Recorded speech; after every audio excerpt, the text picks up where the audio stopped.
అది లేదు.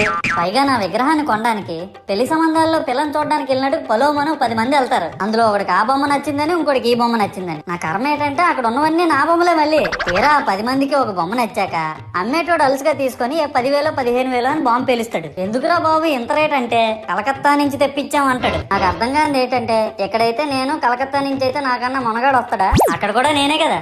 ఇలా నన్ను బజార్లో పెట్టి బేరం ఆడి నా మొహానికి ముసుగేసి వ్యాన్ ఎక్కిస్తారు. ఆ వ్యాన్ డ్రైవర్ గాడు నేనున్నానని కూడా చూడకుండా ఏదో ఆలోచించుకుంటూ డ్రైవ్ చేస్తా గతకల్లో గబ్బి గుబ్బి అని తెంచేసి నా కాల్లో చెయ్యి ఎరగొట్టేస్తాడు. ఈ విషయం చందాలు ఇచ్చిన చిన్నోళ్ళకి తెలిస్తే మళ్ళీ ఇరిగిపోయిన బొమ్మ పెట్టకూడదని ఏ బొమ్మ రాసి కవర్ చేసేస్తాడు. సరేలే జరిగిందేదో జరిగింది, నా భక్తులే కదా, కూల్ బ్రో అని చిల్లయ్యే లోపు నన్ను పందిర్లో పెట్టి ముసుగు తీసి నాకన్నా పొడుగున్నే సౌండ్ బాక్సులు 2 నా చెవులు పక్కన పెట్టి డీజే గణేష్ బ్రో అని చెప్పి నా పాటలను కూనీ చేస్తారు. సరేలే పిల్లలు కదా, ఇప్పుడు కాకపోతే ఎప్పుడు ఎంజాయ్ చేస్తారు, కాసేపట్లో పూజ స్టార్ట్ చేస్తారని వెయిట్ చేస్తా ఉంటే 5 రూపాయల వ్రతకల్పన బుక్ చూస్తా